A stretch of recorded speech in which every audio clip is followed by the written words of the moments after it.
Okay, I would like to introduce Ruth Karbach. Many of you know her. She's come to some of our AAUW meetings before, and she has promised to become a member next year. We're already committing her when she's done with another program she's got to do. Ruth was born in Tarrant, Oklahoma, and she was just telling me that the hospital she was born in is now a mental institution. So she was. Which fits She grew up me. here in Arlington, went to UTA, and majored in sociology with a minor in philosophy. And married a biologist and ended up in Corpus Christi for a while. She went into social work. At that time, came back to Fort Worth and was a social worker at Lena Pope Home, and then was, right when child welfare was starting, she was the adoption specialist for that program. She kind of always wanted to do, I say, tell me if I'm wrong, but kind of loved history. Oh, I loved everything. Just loved, and so she did the oral history of Thurber, Texas. If you've ever driven to Abilene and all that, you've driven through Thurber, Texas, which is that ghost town out there. And I would love to have some time to hear the story about that. And so she and I actually met at the Cowgirl Museum. Unfortunately, she had to remind me, might have no memory anymore. But yes, we knew each other when we both worked there. And she's one of the authors of Grace and Gumption, which is the book. In fact, she's got a few back there for sale, both the cookbook and the history book. So she calls herself, which I love, she calls herself a time detective. Ruth Karbach.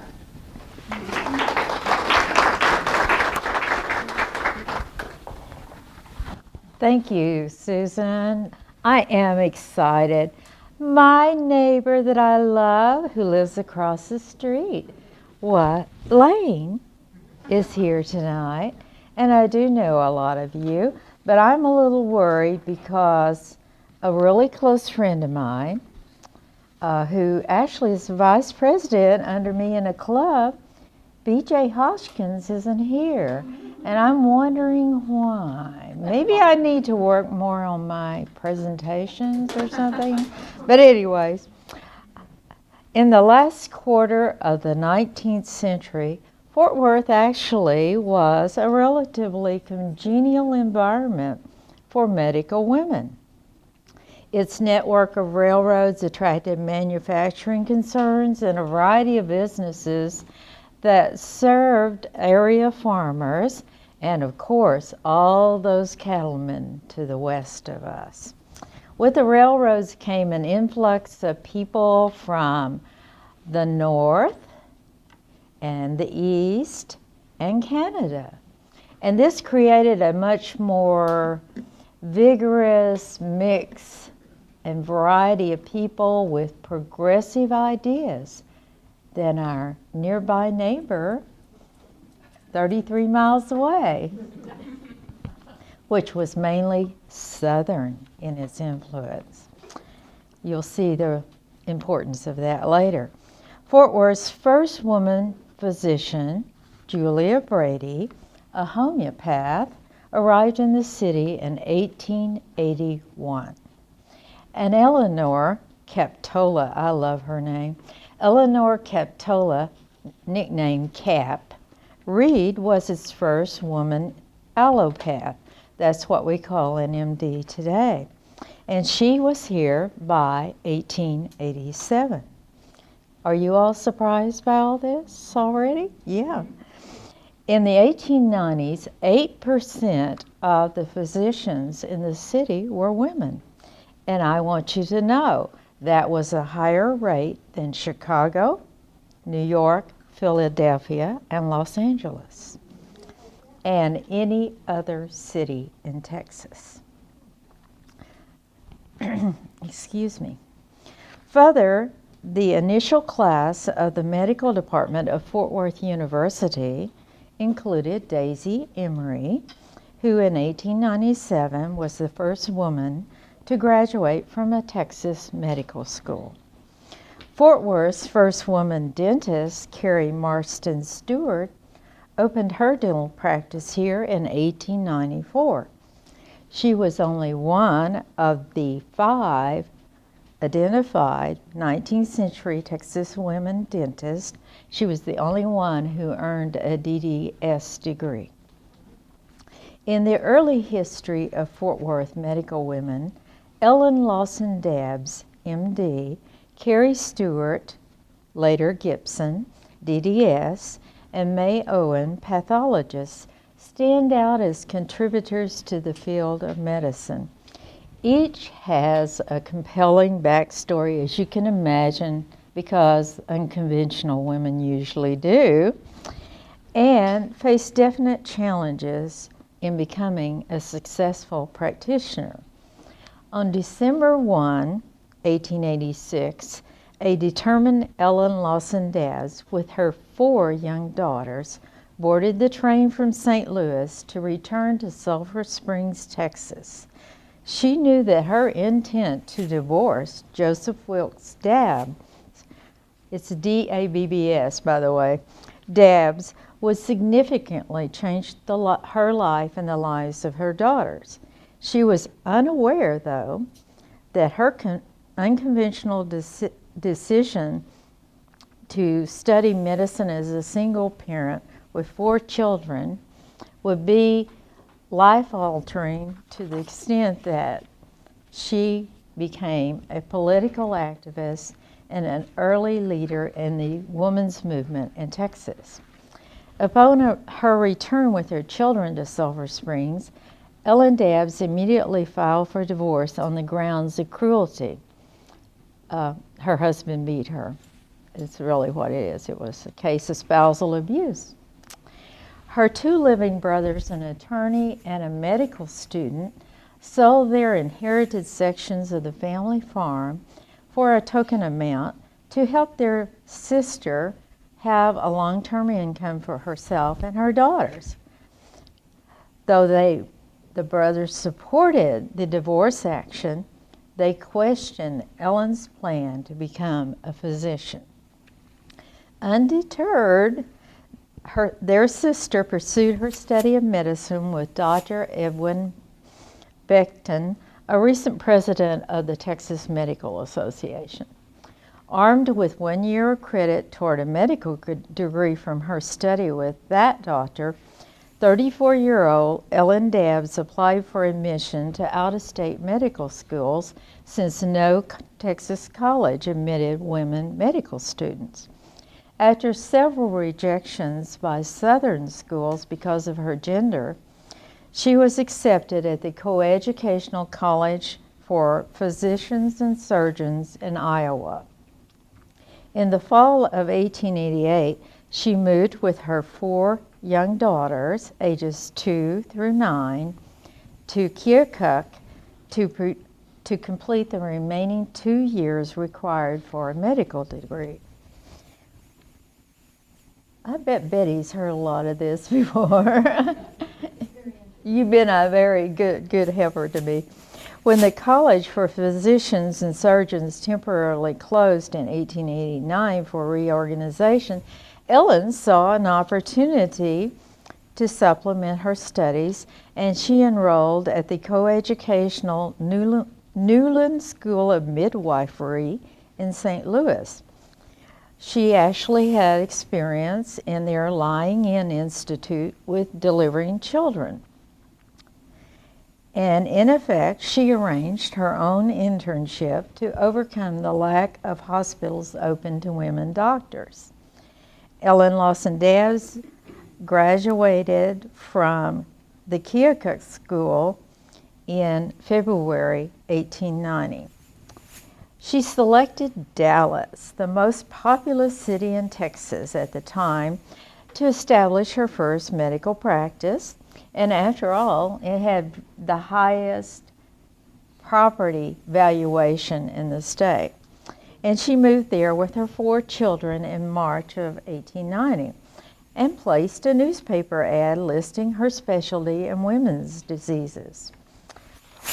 Actually, Dallas male physicians were not as narrow-minded as in some cities.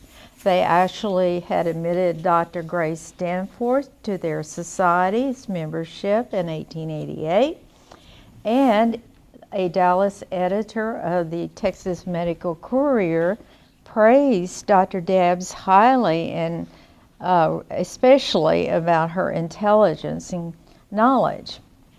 However, the Dallas economy was based on the mercantile business, and the large middle class of transplanted Southern merchants and their wives were reluctant to patronize women physicians. Dr. Danforth left the city after 16 months, and less than 1% of Dallas physicians were women, the lowest rate of any major Texas city. In fact, there was only one woman physician, and she was from a really alternative school of medicine that stayed there in the 1890s. There was also, by the way, I'm sorry, things popping in my head. There was also a Chinese doctor of Chinese medicine near where she practiced. I thought that was interesting. Faced with at least 3 to 5 lean years to establish a practice as a woman physician, Ellen Debs received a financial blow with the unexpected disposition of her Hopkins County divorce case in April of 1890.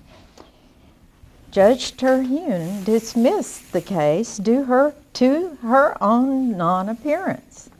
Since Texas courts were ruling in concert with the rising divorce rate across the nation, and Texas defendants opposing a divorce seldom won their judgment, her husband, Joseph Debs, and her stepsons, who were party to the suit because her stepsons were adults. They were party to the suit because it involved community property and a business empire that was about, if you use today's value of the dollar, it would be about $1,400,000. They resorted to manipulating the law to transfer land to the poorly paid sheriff and the district clerk in Sulphur Springs as bribes to withhold hearing notification to Ellen Debs. These machinations did more than deprive her of a divorce. She had no legal recourse concerning division of community property, had to pay all court costs for the 3-year divorce case, and could not use the anticipated funds from the property division to help secure her new medical practice and benefit her children. Further, if Joseph Debs chose not to provide financial support for his daughters, his estranged wife could not petition a Texas court for redress because of her desertion of her abusive husband. She was forced to represent herself as a widow to conduct business and protect her professional reputation, even though her husband was living and well in St. Louis. By the summer of 1890, Ellen Debs returned to the Sulphur Springs homestead, hired a housekeeper to care for her daughters, and offered her medical services to a populace who knew her well. Though the only woman physician in Sulphur Springs, she had a reputation as a leader among Methodist women and was endorsed by her respected mentor, Dr. Beckton, and took an active role in the temperance movement. Before her departure from medical school, she had joined local church women in the 1887 campaign for a state prohibition amendment. Needless to say, that failed. The inequitable results of the Debs divorce case, particularly the disinheritance of her daughters in favor of their brothers, spurred Ellen Debs to battle for equality for women. Her path was similar to the small number of radical women pursuing women's rights in Texas during the 1890s. After her initial political experience through the Women's Christian Temperance Union, she polished her writing, speaking, and leadership skills through the Farmers Alliance, graduated into a prominent role in the Texas Populist Party and emerged as an early leader in the women's movement in Texas.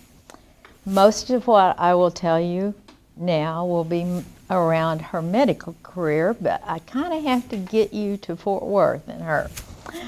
In 1891, Ellen Debs became the co-owner and editor of the Alliance Vindicator, a Sulphur Springs-based farm and labor reform newspaper with a circulation of 15,000 across the South.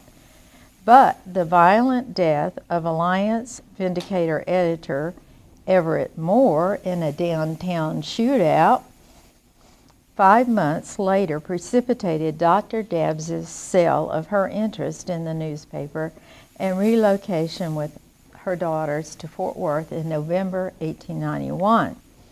Her political ties to labor unions, the Farmers Alliance radical wing, and like-minded women helped her establish a Fort Worth practice that lasted more than 10 years. Ellen Debs was admitted as the only lady physician, as they called her, in the North Texas Medical Society, which had a membership of over 300 persons. At one NTMS medical convention, a paper by Dr. Joseph Fort, who became a thorn in her side, poked fun at the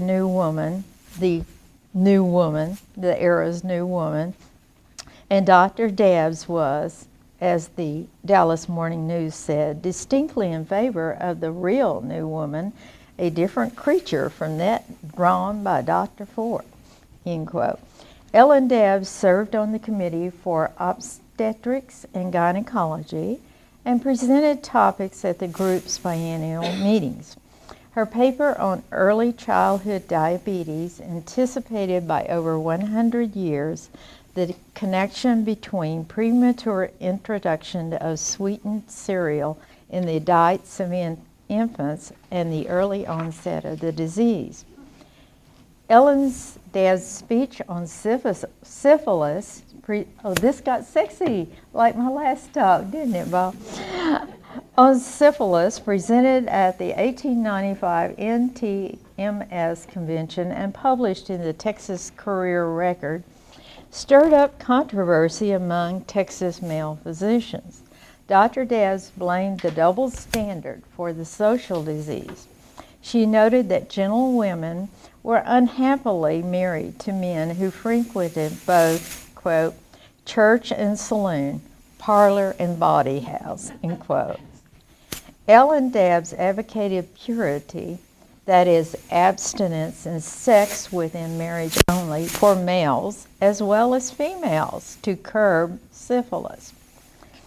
Well in advance, she really knew what she was talking about, by the way, because when she moved to Fort Worth, within months, the industrial home for fallen women, which housed unwed mothers and reforming prostitutes from the acre, was opened, and she was their physician. So she had a lot of experience dealing with venereal disease, as well as her regular women patients whose husbands had given them syphilis.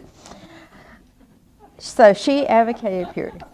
Well in advance of medical men, Dr. Debs questioned the church's endorsement of the husband's control over his wife's body and asserted that a wife should have that power, remembering the violence in her marriage when she elected to practice abstinence after giving birth to 5 children in 9 years. She felt strongly that a woman should be in charge of her sexuality and have the option to prevent an unwanted pregnancy. 2 decades later, Margaret Sanger would advocate that a woman should have the absolute right to birth control, but any form of contraception was still taboo in the opinion of most physicians. Right, Lane? That's your subject. Male medical doctors criticized social advocacy by women physicians like Dr. Debs as unprofessional, a damning label in the era of professionalization of the field. In August 1898, Ellen Debs volunteered for medical service in the Spanish-American War. Rampant diseases in the military camps in the South during the summer of 1898 created a shortage of male medical corpsmen, and a lot of them weren't very good anyway. And the Surgeon General, George Sternberg, appointed Dr. Anita Newcomb McKee to recruit female nurses. Though initially reluctant, male military surgeons accepted trained female nurses, but adamantly rejected women serving as physicians. Ellen Debs and 9 other women doctors worked as nurses during the war. A notation of, quote, not a graduate nurse, end quote, on the records of all the women physicians reflected the prejudice toward them from the female nurses who guarded jealously their recent elevation to professional status. They even did that on one who became a charge nurse, who was from Texas originally, and died off the coast of Cuba on a medical ship. When Dr. Debs arrived at Camp Cuba Libre, in Florida, the medical staff was battling a high death rate from typhoid fever and also allegations of inadequate medical care. A military investigative commission talked with physicians and nurses during an inspection tour of the camp's hospital in October of 1898. The next day, the contract of Ellen Debs was canceled 6 weeks early with the notation, lacks professional skills as a nurse. After her dismissal, Dr. Debs testified at a commission hearing that the hygiene and diet of the camp's military kitchen were insufficient. She was called as a witness. Also, she contended that incompetent contract surgeons just out of medical school lacked knowledge of Southern diseases. Though her testimony contradicted that of the military surgeons in charge nurse at the Camp Cuba Libre, her report was supported by a military surgeon from another camp and the Jacksonville Red Cross representative. During her work at the Florida Military Hospital, Dr. Debs contracted tuberculosis, which eventually, to make a long story short, led to her suicide in 1908 on a ranch on the high plains of New Mexico. I'm going to stop here and ask you if you have any questions about Dr. Debs, because I know a lot of times if you cover different women, the question about the first one you kind of have trouble remembering. So do you have any questions about her at this time? Mm-hmm. What happened with her daughters? Oh, wow. You and my editor loved that, and I knew the answer. It's very interesting. Her oldest daughter, who was a witness and actually tried to intervene in some of the spousal abuse, who was 7 at the time, ended up getting a scholarship to a private college in Massachusetts that was an early domestic science college. Now, of course, Dr. Debs sent all of her daughters to schools, once they reached high school level, to schools that either emphasized physical education or more career training. So they had, really good grounding before they went off to anything advanced. And Junia, this oldest daughter, became, a dietitian for mainly institutions. She did not marry. She also worked sometimes as a postmaster. And she did not marry until she was in her 30s. She and her husband sometimes lived apart because of her career. So she really became the career woman that, part of the essay I've written is about that, about women's education for careers, that her mother was advocating. And then her second daughter married a distant cousin who was a Hearst newspaper reporter.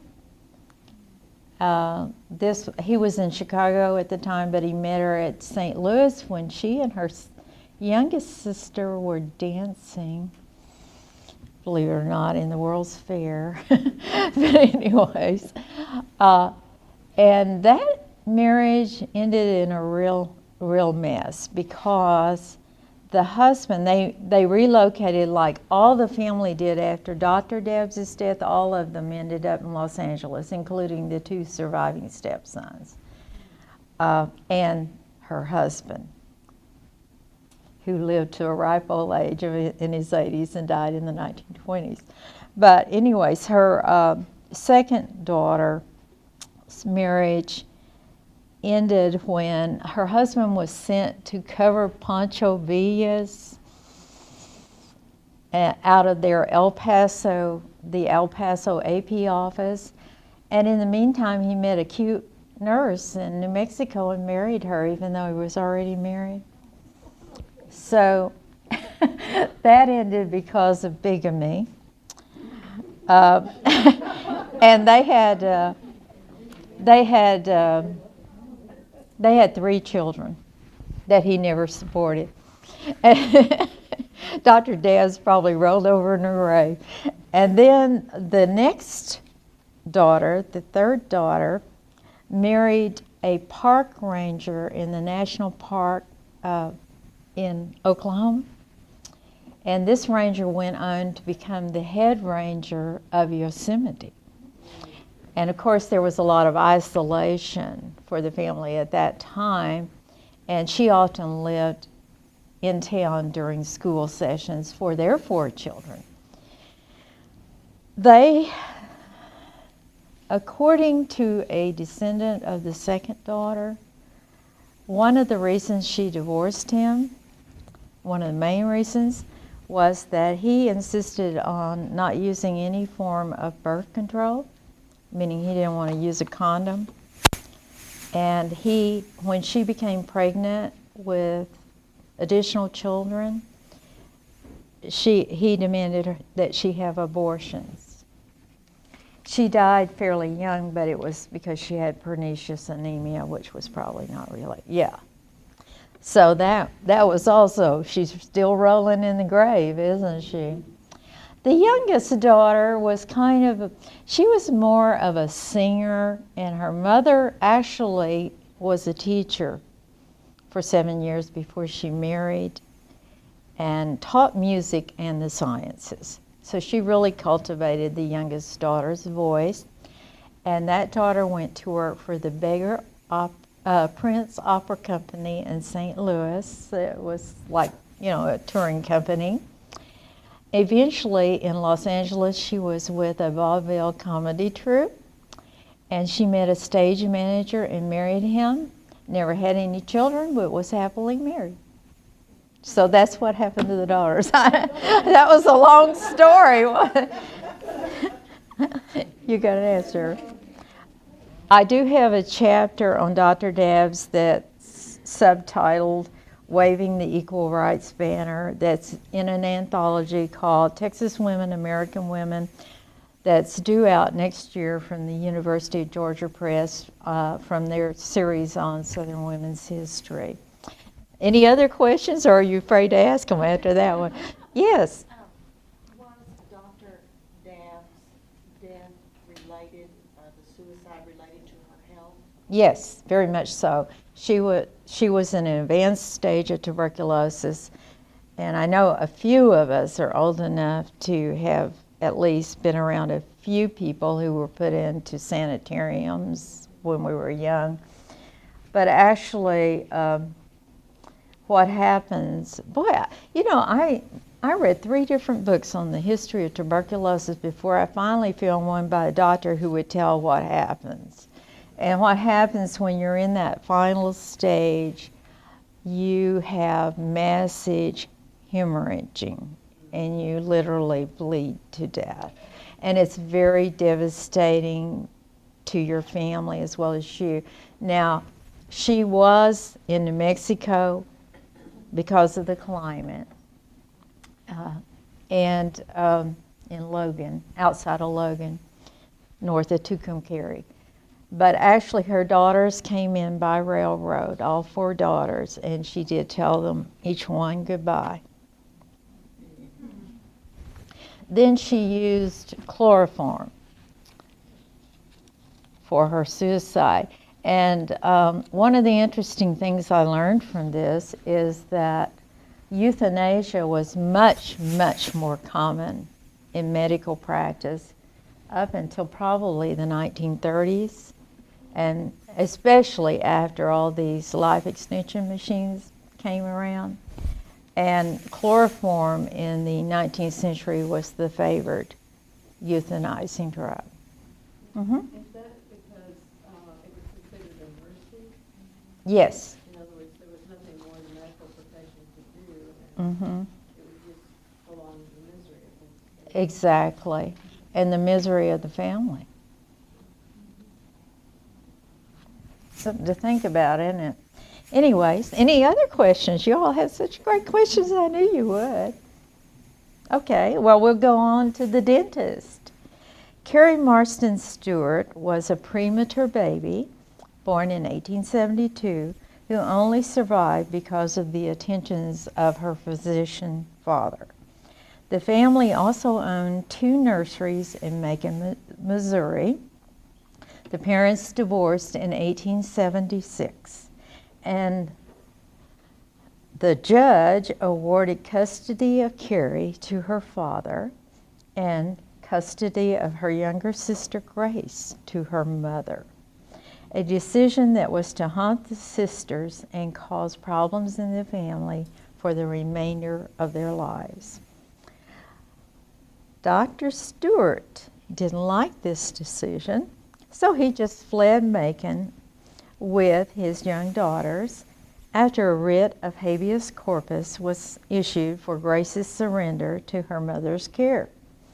By 1879, Isaac Newton Stewart purchased Texas land in what is now the Riverside area of Fort Worth in the name of the 2 girls and built a home and located a nursery and produce business on its sandy alluvial soil. A practicing physician, Dr. Stewart, urged his daughters to work diligently in school and to become doctors. That was rather unusual. Their education was always a priority, despite their trips to other states to avoid detection when their mother's efforts to locate them came too close. Dr. Stewart told the girls their mother was dead, and he soon remarried. Though Grace was an indifferent student, Carrie excelled at her studies. Her prematurity made her small in stature, around 4'8" when she was an adult, and she had some difficulty with her feet and legs, especially during cold weather. There must have been some question about her physical ability to handle the demands of a medical practice in a time of lengthy horseback rides to visit patients and long hours. An alternative medical career was chosen for her, dentistry, and she entered the University of Michigan in Ann Arbor, which had a history of admitting women, and where her father had attended some of his medical training. There, Carrie thrived, and her research abilities made her stand out among the students. She graduated with her DDS in 1891 for 1991, 1891, continued her studies with emphasis on bacteriology at the university, and was the first person, get this ladies, awarded a postgraduate dental degree in the United States. Publications during this period by her included Pathogenic Microorganisms Found in the Mouth in 1893. Now remember, this was just a little while after the introduction of the scientific method into the medical field. This was pioneered by the French, and it really only reached the U.S. and really became an active technique in the 1880s. Her experiments with bichloride of mercury was the subject of her speech at the Dental Congress at the Chicago's World's Fair in 1893, and was published widely since European and Canadian dentists, as well as those from the U.S., attended the Congress. She was the only woman dentist to speak at the Dental Congress. In 1894, she opened an office in downtown Fort Worth, and that year spoke about dentistry as a career for women at the Women's Congress at the Texas State Fair, presided over by, guess who? Ellen Lawson Debs. Dr. Stewart practiced dentistry for 2 years in Fort Worth with modest success before deciding to relocate to a small city near Ann Arbor. I'm not quite sure why. The climate there created more difficulties with her legs and feet, and she returned in 1898 to Fort Worth, where she practiced for 5 more years. When she married Joseph T. Gibson in 1903, she moved to Wichita Falls and opened a dental practice in her home. After her separation from her assistant postmaster husband in 1911, she reassured a male relative by letter that she was not treating male patients at her home. Now remember, this was the time of the double standard, and men were really men.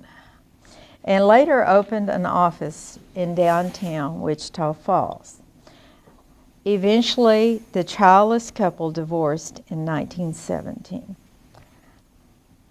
Carrie referred patients, by the way, needing extractions. Since she was so small, she did not have the brute force required. By the way, I did talk to my dentist, Dr. Cox, who is a male, and he said that he sometimes had trouble and that a lot of times it required brute force. But back in those days, though the male colleague advertised painless extractions, I wouldn't call it a gentle science at that time. If you've ever seen equipment from that period, you know what I mean. Dr. Gibson practiced for over 3 decades in Wichita Falls and died in 1947. You all have some questions about her? I'm still researching her, but I do know more things about her. Did you ever discover why either of these women chose medical? Well, Dr. Debs' father taught to her about it from the time she entered school. Yeah, he really wanted both his girls to become doctors. Now, he later had another child with his 3rd wife, and, she ended up being mainly she didn't really do anything like that. I'm not quite sure. She was a missionary from a church in Chicago at one time. I'm not quite, she just ended up being conventional in her marriage. And I think Dr. Debs, yes, it's kind of a long story, but Dr. Debs was raised on the Texas frontier, even though she was born in Rusk County, that was the frontier, in East Texas. She was from the elite class because the family owned 47 slaves, and 20 is your definition of whether you're really the upper class or not.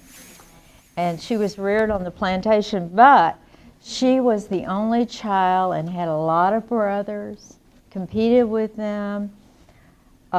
She was her father's constant companion. So to start with, and her father was the one that insisted that she be sent to Georgia to an academy for some education beyond high school. And she just had, she was great at mathematics, she was great at music, she was great in the sciences. When she was living with her husband in St. Louis, after he was avoiding, he lost his bank through a shady investment scheme, and they were after his other businesses, so he left the state, transferred everything to his sons and left the state. Well, when she was there, it was such a larger city, and she was exposed to many more things. She actually attended the American Medical Association meeting in St. Louis, and she had her obstetrician was a real advanced thinker, and he was their family doctor, and he was an influence on her. So there were a lot of things that led her into medicine. That's a good question. Okay, any questions about Dr. Stewart? Are you all tired yet? Are you ready for the one that you may have heard of? May Owen? Yeah. Okay, all right, yeah. In May of 1892, May Owen was born into a large, poor family in Falls County, just southeast of Waco. Her mother died when May was 4, and her dictatorial father, he was pretty much like a lot of fathers of that period, singled out the intelligent May for punishment, probably because she was very like him, strong-willed, smart. May started working on the farm, gathering firewood at age 2, and by age 8 had become facile in breaking horses and taking care of ill livestock. On New Year's Day of the new century, May decided, now she's 8 years old, going on 9, she decided to give herself until her birthday about whether she was going to become a veterinarian or a physician. When she shared her desire to become a medical doctor with her father, he ridiculed any suggestion because she was female. He also resisted efforts of all his children to leave the farm, his single-minded concern.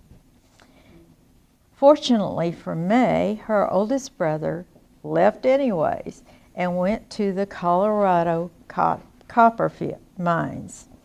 He knew 2 of his daughters longed for a high school education beyond their 7 years at a country school. He made arrangements for 21-year-old May to attend TCU's High School Academy for rural students.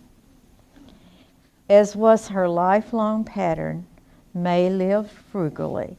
She even went home during cotton season every weekend to pick cotton on the farm.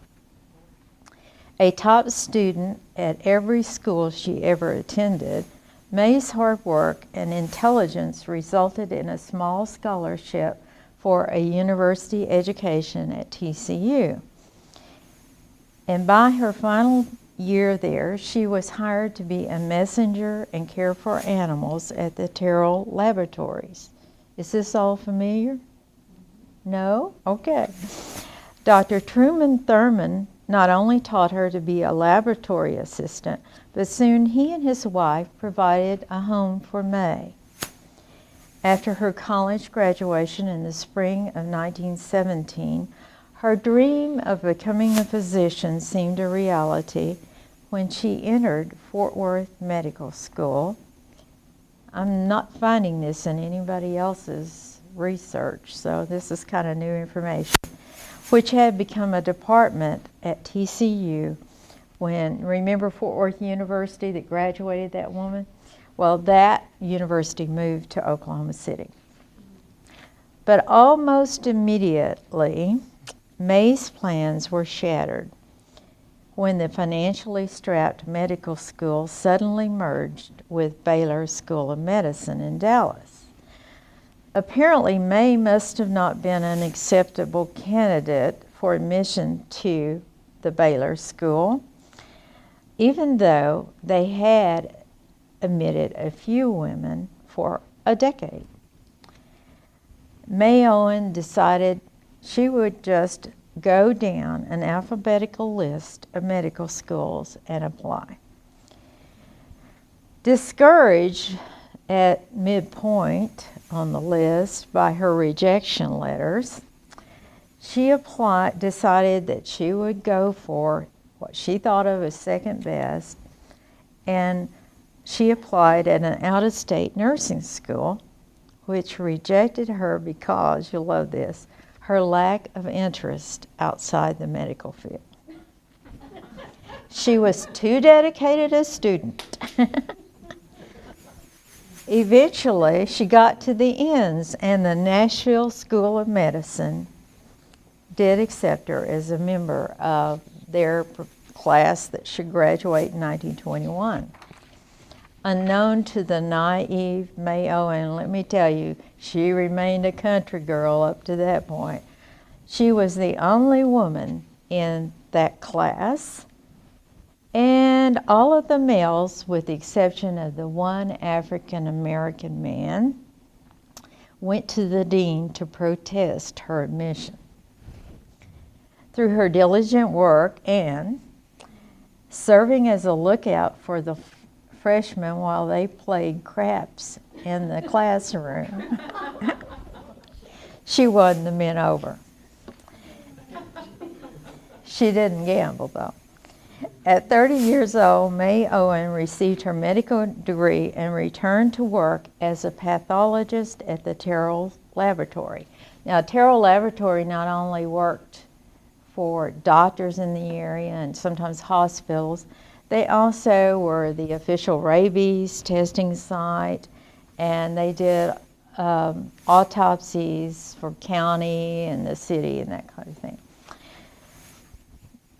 After a couple of years, May became concerned about her late start in medicine and decided she needed to advance her training in pathology. So she simply wrote a letter to the Mayo Clinic asking if she could come observe their lab work and autopsies. Eventually, she actually was hired as an employee at the Minnesota Clinic and studied there as well, filled a lot of notebooks for 1 year. She met a top anesthesiologist who asked her to come to Madison, Wisconsin and study anesthesiology. She honored her 1 year commitment, but had decided pretty well, in the early part of that pathology was really the field for her. She briefly considered, after completing that, joining a Houston pathology group, and after going down there and seeing how humid it was, she didn't like it and left. And instead, she opted to substitute for a pathologist who was taking leave from Scott and White Hospital. By 1927, May Owen returned to Tarrant Laboratories and immediately joined the local, state, and national medical associations.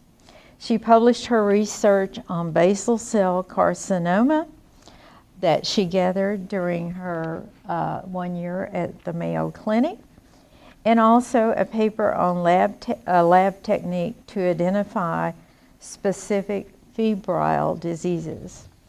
In 1931, May Owen achieved recognition from as far away as New Zealand for her investigation of diabetes in feedlot sheep.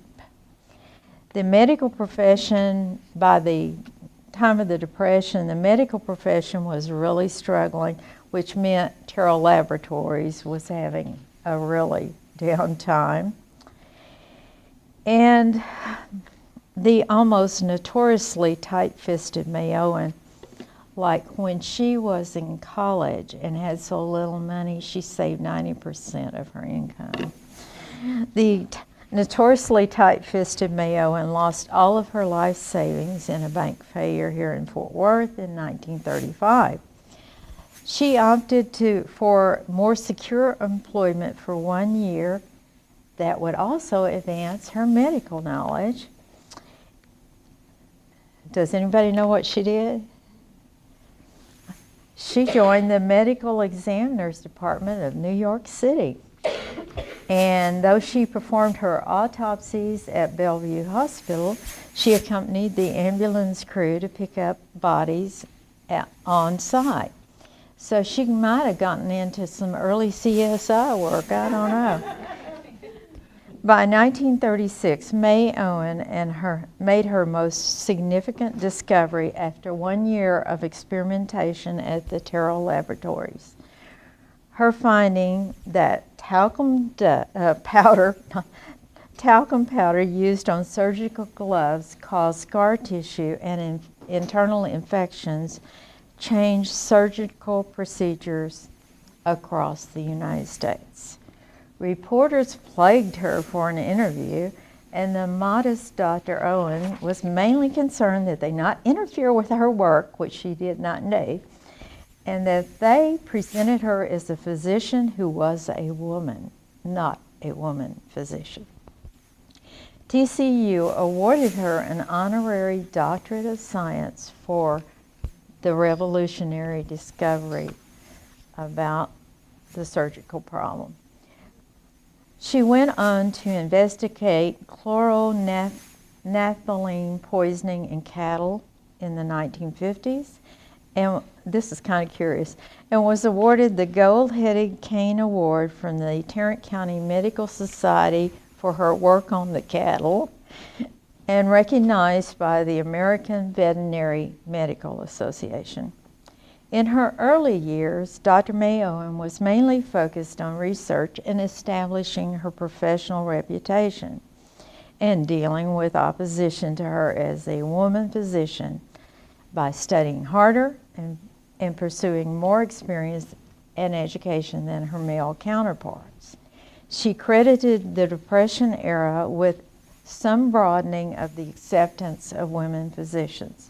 Certainly her service at all 5 hospitals in Fort Worth in World War II helped advance the acceptance of women in the medical field to the point that she was elected by peers as president of the Texas Pathology Association in 1945, president of the Tarrant County Medical Association in 1947, and by 1960, she became the first woman president of the Texas Medical Association.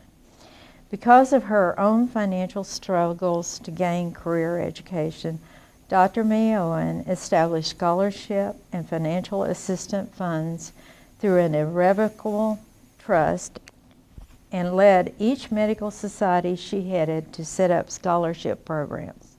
She contributed over $500,000, all of that money she saved, for scholarships, and had a personal relationship with students whom she privately funded. Her interest in education and standing in Fort Worth community made her a natural leader in the movement to establish Tarrant Community Junior College, now Tarrant Community College, and she served on their board of governors until her death. Dr. May Owen's career as a pathologist proved not to be as short as she worried it would be. She thought maybe 20 years. Actually, she died at age 96, the day after her routine visit to outlying rural hospitals to serve as their much-needed pathologist. So, you have any questions about Dr. Irwin? Did she ever marry? No. Now, she did disclose in her authorized biography that she did have offers. But she wasn't, not that this is the main reason anyone would have married, she's a very attractive woman too. And, she was good with money and, fairly modest. So, some men like that. But she was like, her father was a dedication to his farm, night and day, and she was like him. This woman worked however long it took, 16, 18 hours, steady, She never owned a home, because that kind of would interfere and she'd have to buy all this stuff and all. So she lived with the Terrells for some time, and I think around 1930 she moved into the Texas Hotel. That was convenient. She didn't have to cook. She didn't have to do, and she could walk to the Terrell laboratories downtown. The laboratories eventually did move into the medical arts building just south of the park, Burnett Park. So you can see that was close. And her church attendance, not necessarily because of preference, would be on Sunday mornings at the Episcopal Church because it was close to the Medical Arts Building. And she could have a fast breakfast. They had breakfast meals there, and go to services and then go back to work. She makes me feel like the most spoiled woman. She was incredible. You wouldn't say she worked herself to death then? No. No, exactly. Oh, another thing that she didn't want to mess with was a car. She never even learned to drive. And she, like in World War II, I was just amazed. Here she's going to the 5 hospitals, sometimes on urgent cases. Sometimes she walked, sometimes she rode the bus. And when in her later life, she had a driver, a woman she hired who had a car, who would drive her to Dublin, Texas, or whichever hospital she was. Yeah, it's kind of an interesting lifestyle, to say the least. And Dr. Mayo, and by the way, is featured by 2 of my co-authors in the Grace and Gumption Stories of Fort Worth Women. And of course, I've got the companion cookbook, which is really a social history of food in Fort Worth Women. I also, I'm going to be back there with my books when you end your meeting, I guess. But I also did bring a little photo of Dr. Ellen Lawson Des that I thought some of you might enjoy looking at. And I know there's a photo of Dr. Mayo in there too. Anyway, so I hope, any questions, comments? One more question, is that they all seem to not keep a man. Does that Or make sense? want a man in one case. I mean, I don't know, Yeah. it's interesting that, Yeah. that maybe they were too much for a marriage. I don't know. Yeah, it could be that. I actually think that this is my theory on Dr. Gibson. The woman he married after the divorce was a clerk in the post office. I think he was possibly involved with somebody else. But it was hard for men to adjust to that. It really was. And I see it repeatedly. There are so many women from that period that are called a widow, or who don't divulge that they are still married. Pauline Periwinkle was the nom de plume of a very influential woman journalist on the Dallas Morning News, Isadore Minor. And people had no idea that she had been married until she divorced her husband of many years in order to marry another man. But you're right. it is. Today, some men have trouble with it too. And some women, I'm sure, have trouble with their husband's career. Thank you very much. Okay. Yeah.